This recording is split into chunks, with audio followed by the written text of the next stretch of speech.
Okay, so with that, so everyone, I guess we'll get started. My name is Mike Bushong. I work at Plexi. We'll go through and we'll just give everybody 15-second introductions, starting here. All right, I'm Chris Price. I work for Ericsson. I left my badge at the door, and today I'm representing Open Daylight. Okay. Hi, good morning. My name is Rick Martig, Chief Financial Officer for Nexena Systems. Colin McNamara, Chief Cloud Architect and Director of our Cloud Practice for a company called Nexus IS. Omar Sultan, SDN Product Management at Cisco. He always has Plexi over his head. It's all right. And in my heart. Jon Hudson, Principal Engineer, Office of CTO, Brocade. And Justin Warren, I'm Managing Director of Pivot 9 Consulting. Okay, so show of hands, how many people came here to hear me talk for 45 minutes? Apologies to the 6 of you who did. So what we're going to talk a bit about today is really CapEx and OpEx. We're going to try to tackle these somewhat separately and then arrive at conclusions around overall changes to business models, procurement, kind of what it means from a customer perspective. To get us kicked off, I'll have Colin start us off a little bit. Colin, if you could just open up with maybe a few remarks. In general, where do you see CapEx going? You know, what role does it play relative to purchasing decisions today, and is that role going to be the same going forward? So my background is pretty varied and diverse. In my current role, I see a pretty common trend right now that the capital expenditure budgets of everyone is dropping. And even in my own perspective, I hate to say it, but hardware is not important to me.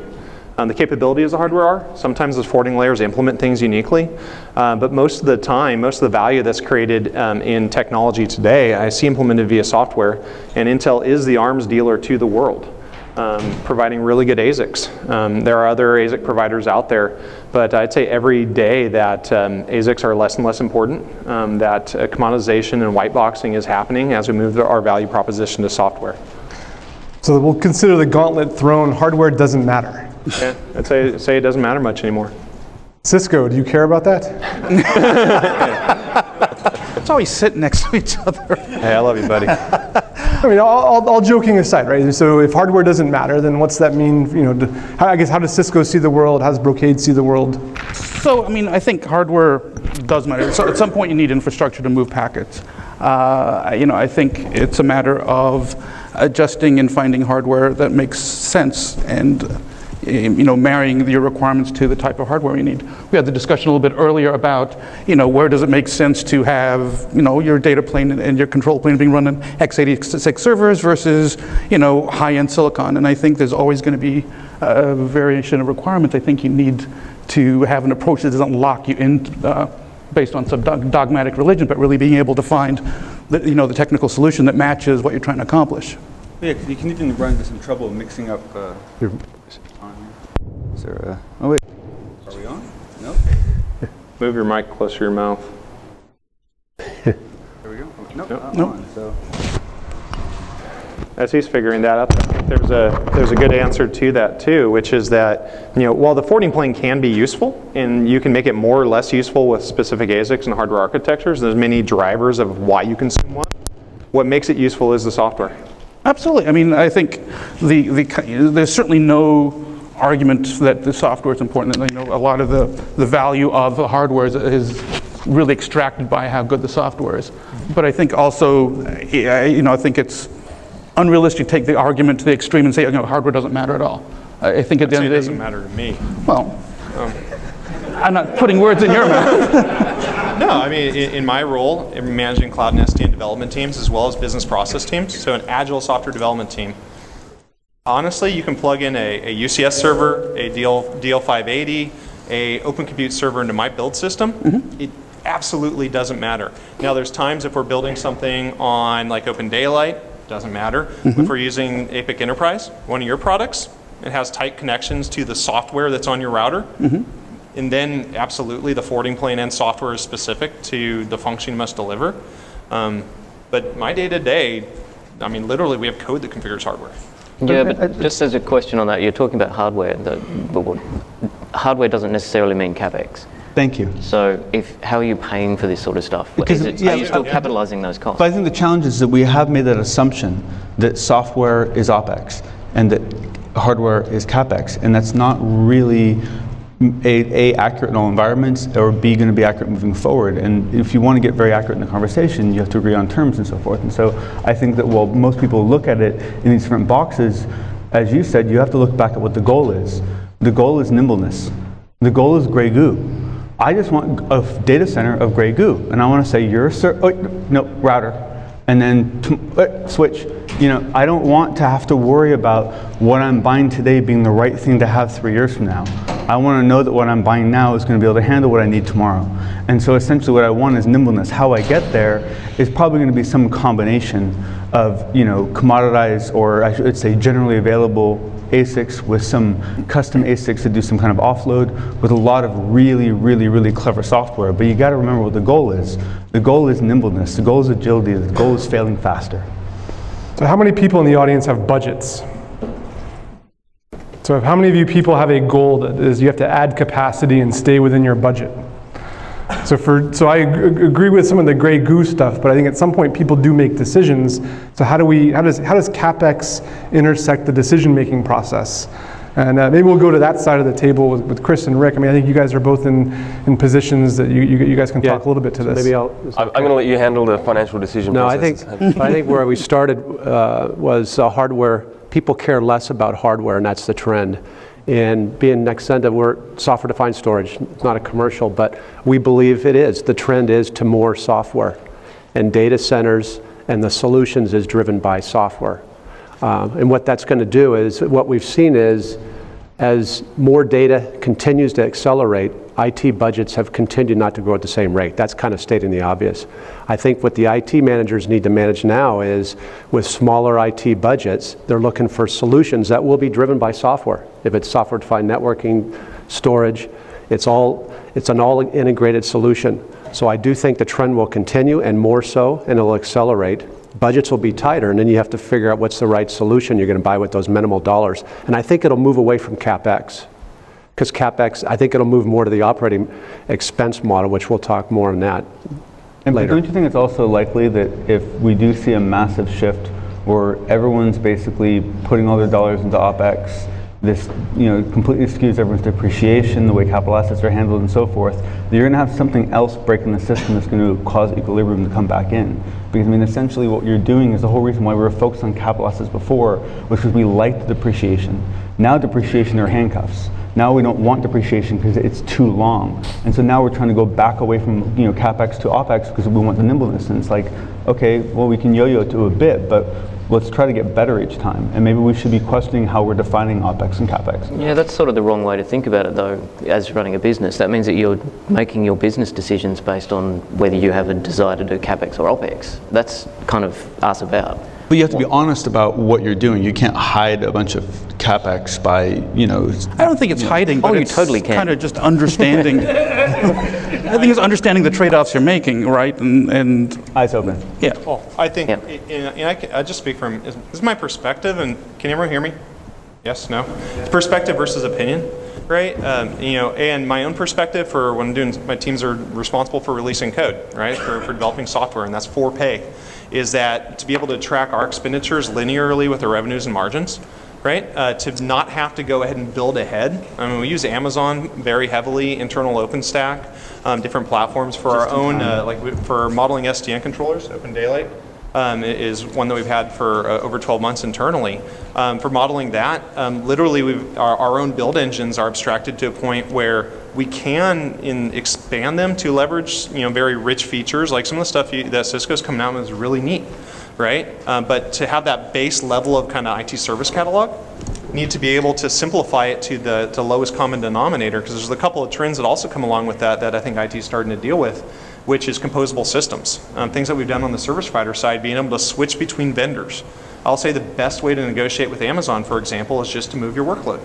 The best way to negotiate with Juniper is to buy a bunch of Cisco, right? To be able to handle that is a capital expenditure procurement discussion that is very important. I think that a lot of technology organizations and IT buyers are starting to implement those strategies. So as you talk about CapEx, what's the role of like white box switching in general? If you look at, are you going to see two dual vendor strategies? And if we do, does that mean that there's going to be like a natural move to 2 players in the market where you see like a Cisco and a Brocade or an Arista, or do you start to see a proliferation of vendors? Like in general, how does that play out? And we haven't, we'll go to... Not for me at all, no, and I don't want to answer that question either. No, it's fine. So I think you don't care about hardware as long as it serves the purposes that you have set out, right? I don't care about hardware as long as it's good enough. If the hardware's not good enough, then I really care. And if my software becomes complex, then I really start to care as well. And that's when ASICs can really help to differentiate. And if I'm buying, then I'm selling a service, and I want that service to differentiate over others. So at the end of the day, managing CapEx is managing multiple suppliers. It is managing specialized hardware where I need it, and managing commodity hardware where it's good enough for the purpose that I have. And I want to expend a certain amount of OpEx on sustaining a lower CapEx in that area. I mean, it's a low CapEx, therefore it's low OpEx. So there is a balance that you have to identify, and each business needs to address that the way it has set aside to do so in order to be agile in the areas that it wants to address agility. I mean, if I want to be agile in the network, I don't go out and buy one vendor's hardware in the networking side. And if I want to be agile in the data center, I don't stick with just one vendor in the data center domain, because then I lack the ability to negotiate, and I lack the ability to spin things up in the way that I would like to do so. Even if you don't use it, just keep it in the closet.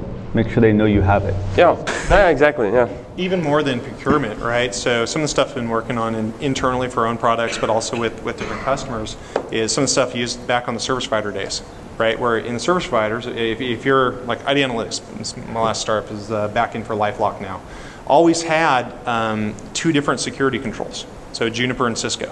Always had diversity in our operating platforms, so Celeste and Red Hat, right? It's because you never know where a 0 day is going to hit you. You never know where a fault in your system is. And there's this thing patterns are happening right now that start in software development. You hear about the DevOps movement, but is moving its way into classic IT, which is the notion of test-driven development for IT infrastructure, where you use software to basically deploy your system into one monoculture, right? Maybe it's a Cisco stack. And then you also deploy it to another stack, which might be Open Compute. And then you choose to release into production, but you know that it works. And being able to release your current state into production does get you to that level where you can switch between white box vendors and Cisco and whatnot. Most IT organizations, most customers aren't at that level of maturity. So while technically we're approaching this world where you're starting to see the switch itself as something that came from a server vendor, and your operating system loads on. But and I'm the biggest open source nerd out there, right? But I still think we're about 24 months until the normal person, normal IT organizations to a level of maturity where they can start to consume in that way. From my point of view, it comes down to support contracts. What kind of response time do I have in what regions of the world for what days of the year? And essentially the cheapest hardware I can get that provides me the minimum level of support I need in the regions I have to operate in is what I will buy. In most cases, for most people, I don't think that's going to be kind of a white box, how some people see it as these kind of very generic vanilla boxes sort of thing. I think it's more likely to be Dells and HPs and servers that they already use, that they already know and love because it's what they have. But I think that as the operations doing the more vanilla boxes get more out there and get bigger organizations established, and you can get support in bigger areas, it will continue to encroach, because ultimately as an industry we've created a market where you guys are diving after the cheapest dollars per port, and so you'll continue to do so. It's what we've only encouraged you to do. Again, none of that has any bearing on whether it's CapEx or OpEx. That's just, I don't want to spend more money than I have to, which is just good business sense. Absolutely. So making those decisions, you should run through the same process before you decide, well, should this be capitalized or operational expense? But it actually does. So as you start to abstract your system, if you haven't abstracted your systems, if you haven't gotten to a maturity level, and by the way, all the manufacturers want to get you locked in. That's the business. Reed Crossing the Chasm, Moore's Consulting, to every tech vendor that's in the room and on stage implements the same strategies of reintroducing complexity every time they get commoditized. And they call those features. If you actually look at the feature utilization of most customers, they're actually on the bottom, on the lower, they don't actually consume those new advanced features. But in the RFPs are what you're scored on. So if what's happening, and it is, if you haven't just read the strategy that the complexity vendors of the integrated system vendors are trying to do, and you're responsible for IT procurement, read it, know the game, because it's being played whether you like it or not. Who's winning that game? That's the same as what Amazon's doing. So I can buy Amazon. It's entirely different than what Amazon's doing. I can buy Amazon and use their particular stack, yes. and that is not compatible one for one. I can't just simply pick it up and move it. No, but you can do a redeploy easily. if you're at a level of maturity. And let me see.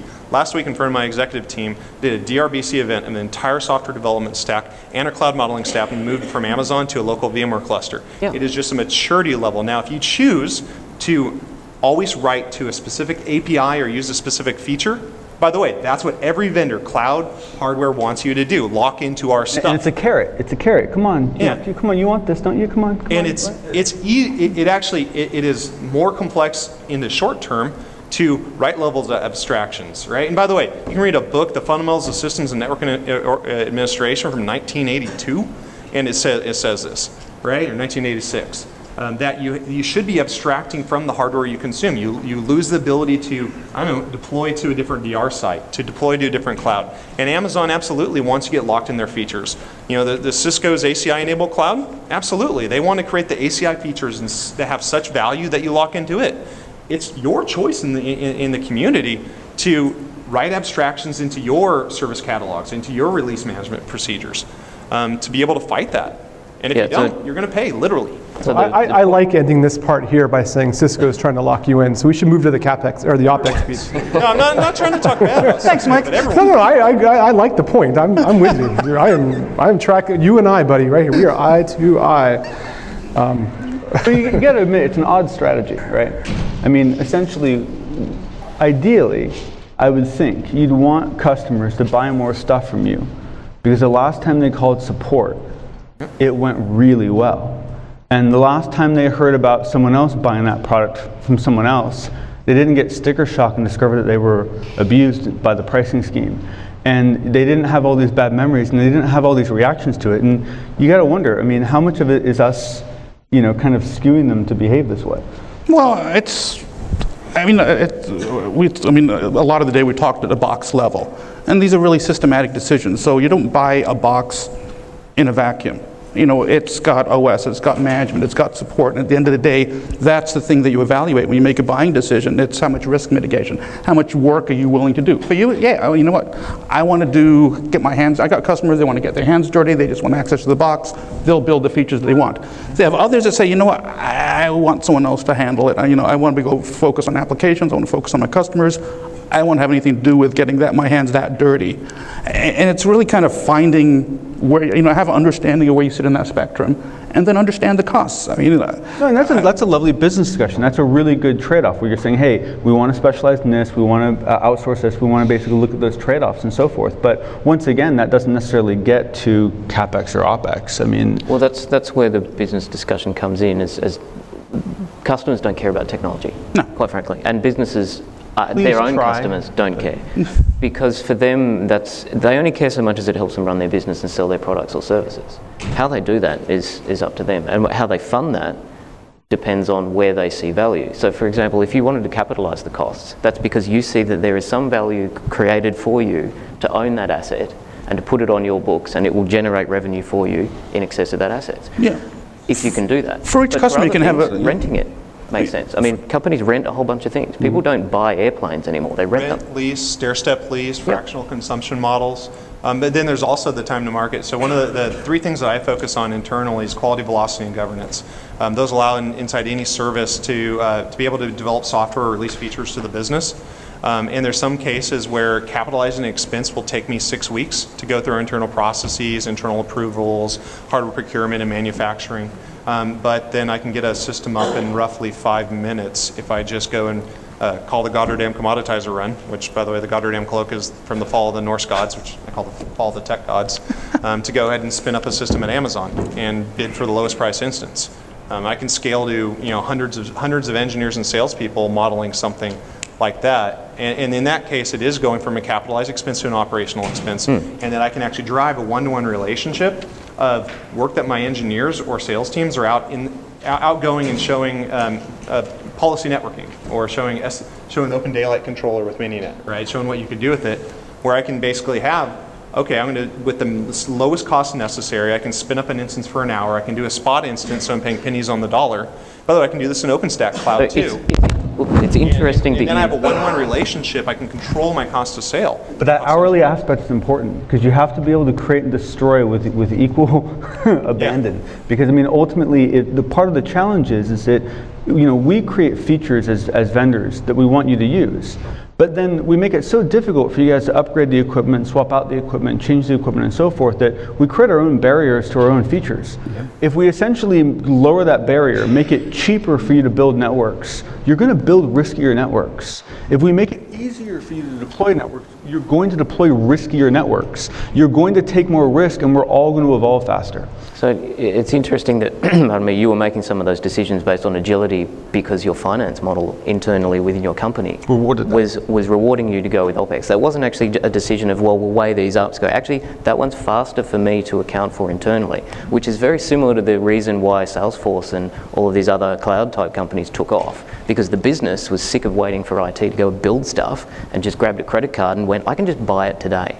So it's interesting that you're going through that same decision process. Although I use so we use corporate accounts, it's governed, right?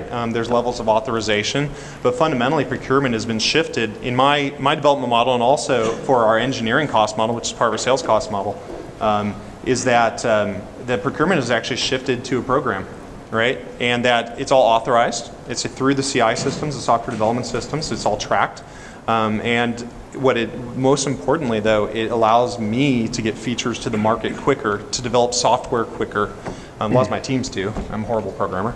But that linear relationship, and I think what's happening as IT organizations are starting to modernize, I see it all around. People are putting in true cloud platforms.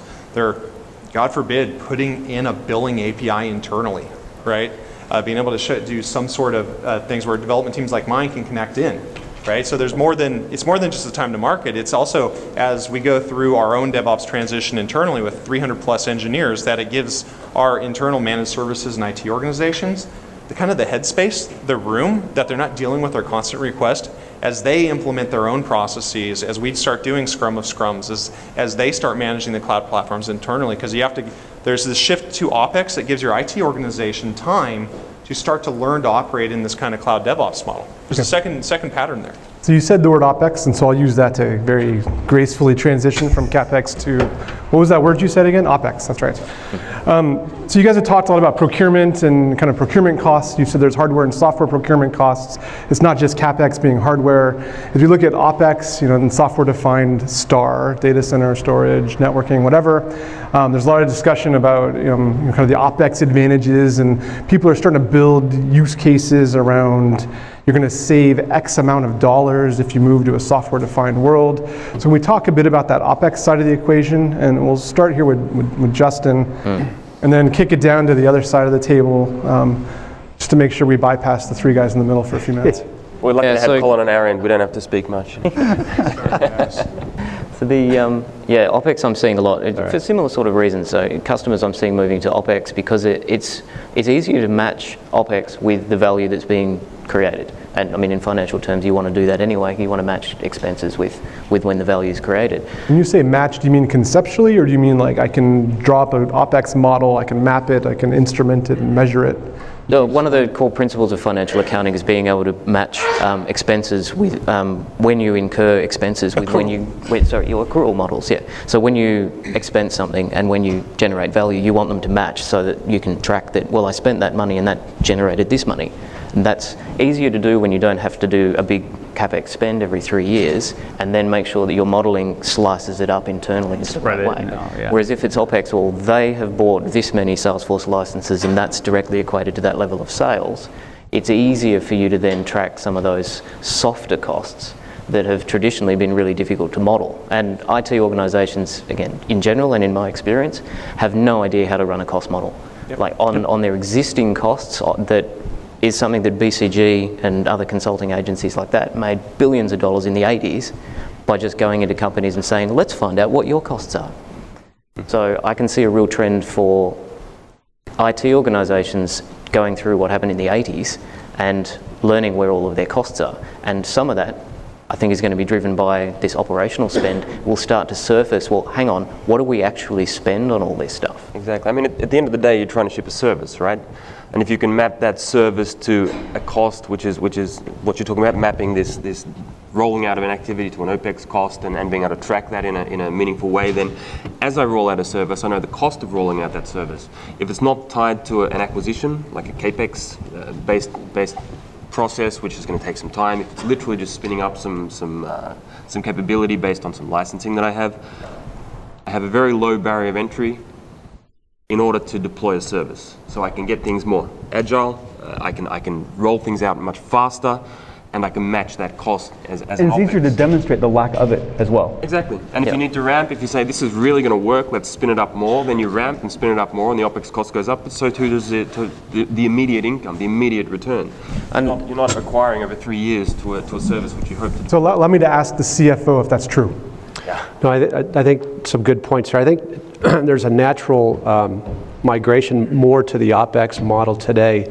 And what I mean by that is I had the opportunity to work at a large company, Xilinx, $2 billion, and now smaller companies. And with IT organizations today in the smaller companies, they're less complex. Most of them under 100 million don't have CIOs. Most of them maybe have a senior director of IT.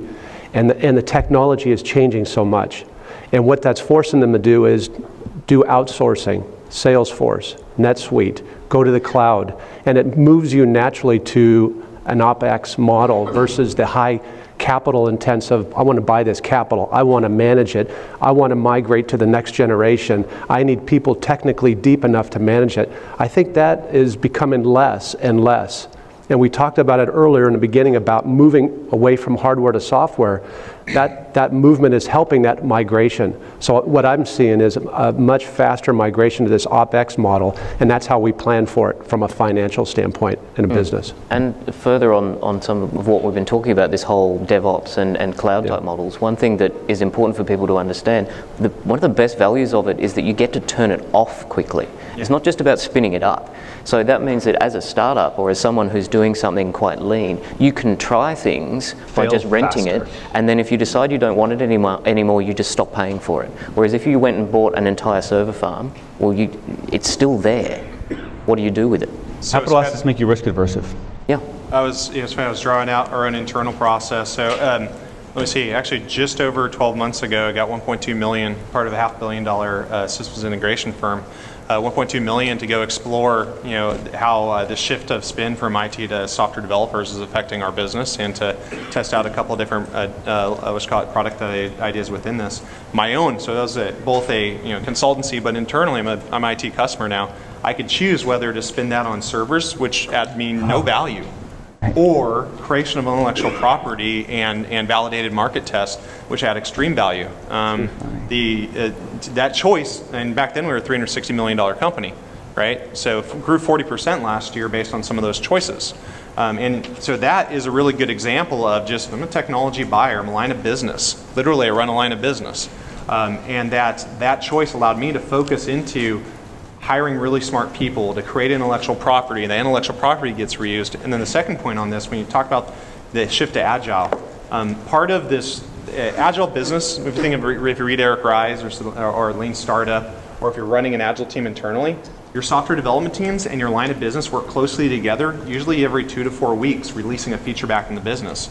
Now what happens with this, and this is a shift from ROI sales, which we're used to, ROI budgeting that we do in IT, towards that, really about the value creation in the business, is that the business user creates a story, which creates features, which hits developers, creates code, which does spawn up instances and utilization of some infrastructure. But in the right direction. And so you have a line right back. So Salesforce.com is very, very important to me, as well as even as much as, why do I have API, why do I write in both Trello's APIs, which is what we use for our Kanbans and our user stories, and pull information out of Salesforce.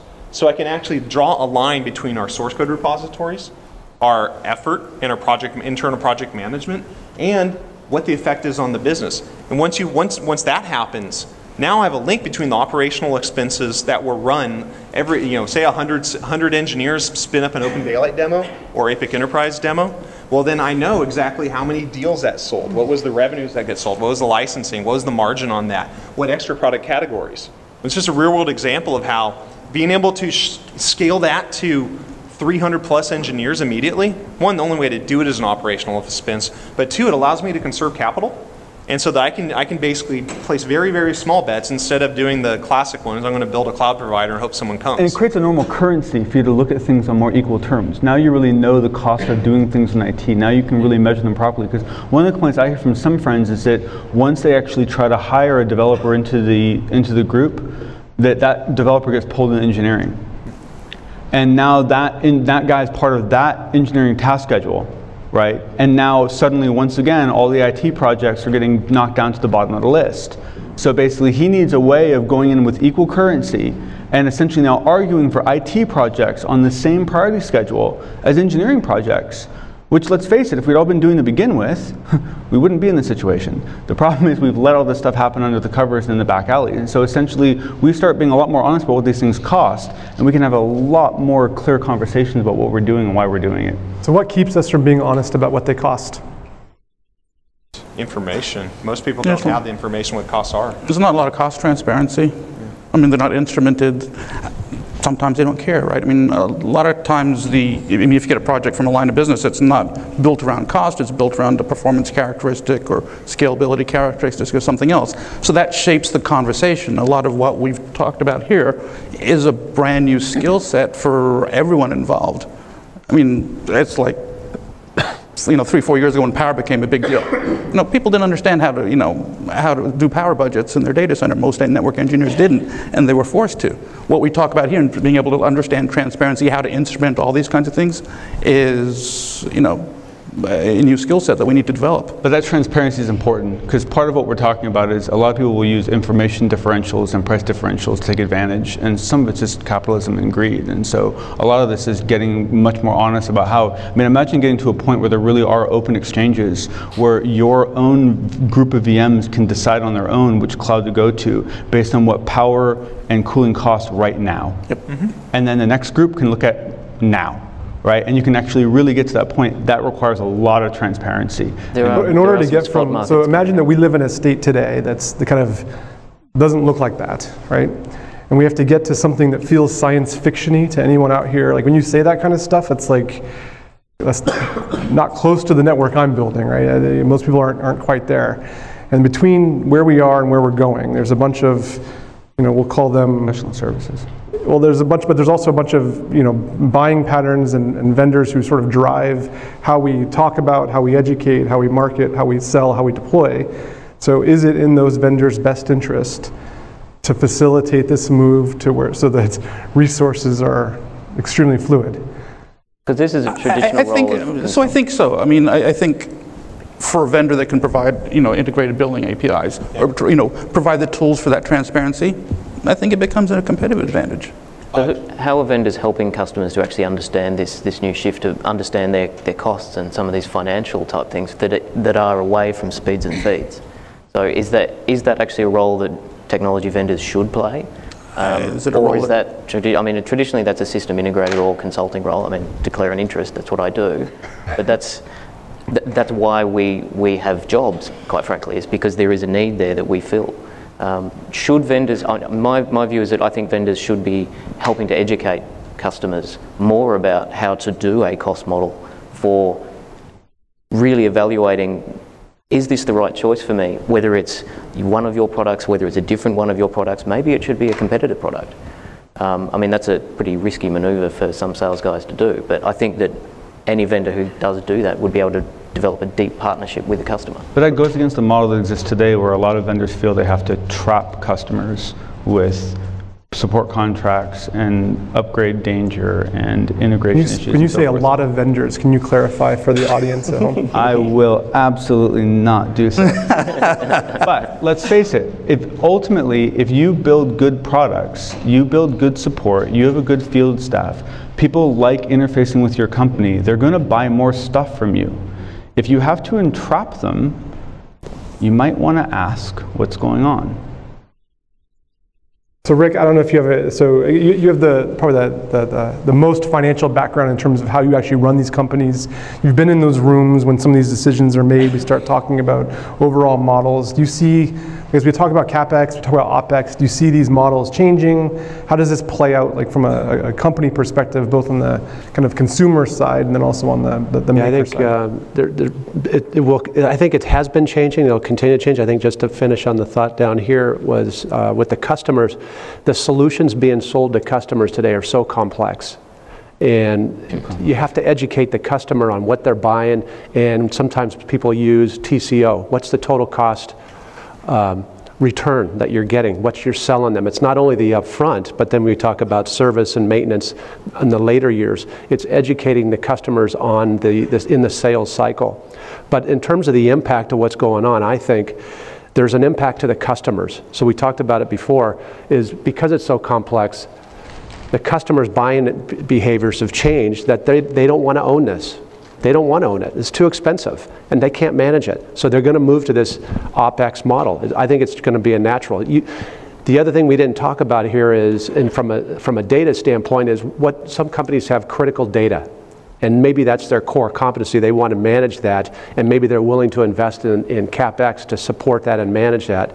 Yeah. But most of the time, anything that's not core or critical data, they'll go to these cloud providers and do it through the OpEx model. And I see that that's changing. That'll put a lot of pressure on the vendors. Cost-effective tools, how to sell through service providers, integrators. It's very complex, and the model becomes complex. I mean, you could see, the effect, look at VMware Hybrid Cloud Services, Cisco's any cloud providers, Amazon, Google entering the business right now, and then IBM saying, screw all this stuff, we're going up the PaaS layer, right? And by the way, PaaS is way more relevant. If you're an IT organization exploring PaaS platforms, you need to start. Yep. But absolutely, that shift, helping in many cases, I think it actually ties to Jevon's paradox. Commoditization is real. It's happening. Prices of hardware are dropping, and commoditization of cloud is real. For infrastructure services is happening, prices are dropping. The only way a vendor of any of these services can benefit is if consumption, if it's easier to consume. So Jevon's paradox, fundamental financial concept. If something gets commoditized and is easier to consume, consumption goes up.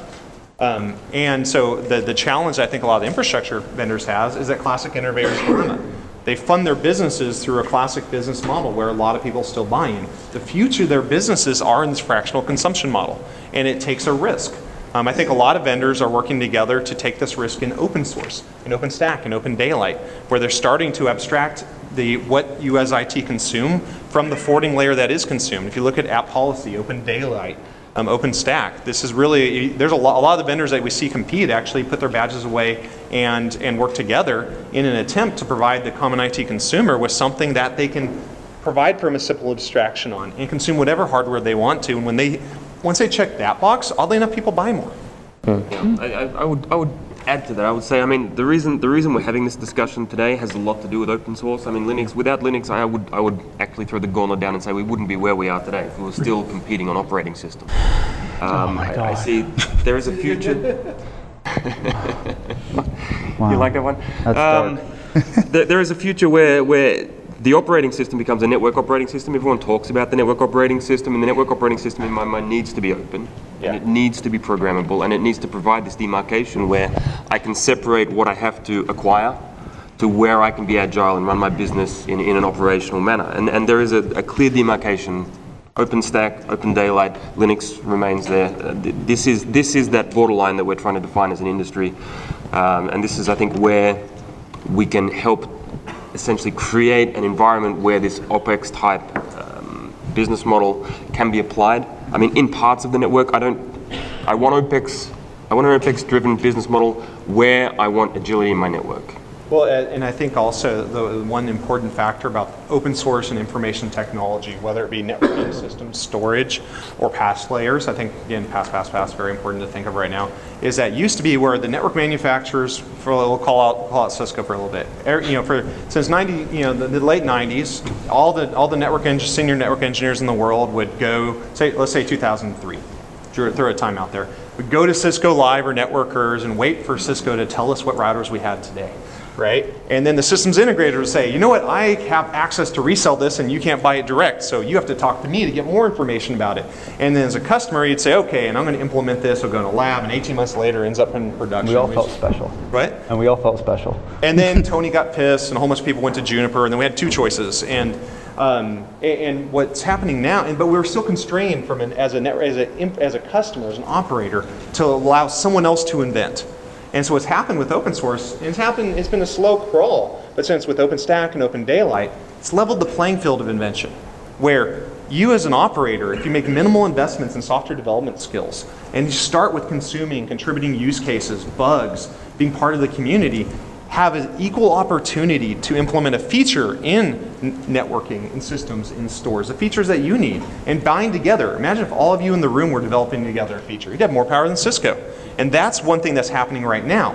And as the operators take what's important to them and work together with the network vendors, I mean, I see Brocade, Cisco, Juniper, Plexi work together in all sorts of different places in open source. Open Daylight alone, we got Plexi, we got Cisco, Brocade, Ericsson. So you got operators, customers at Nexus. You have University of Kentucky, you have Red Hat. I think that's in its OpEx, CapEx, but what it's doing is it's saying a significant portion of your IT spend is actually something that you invest a little into a community. You're investing in code, which does cost you money. But say right now, it's not free.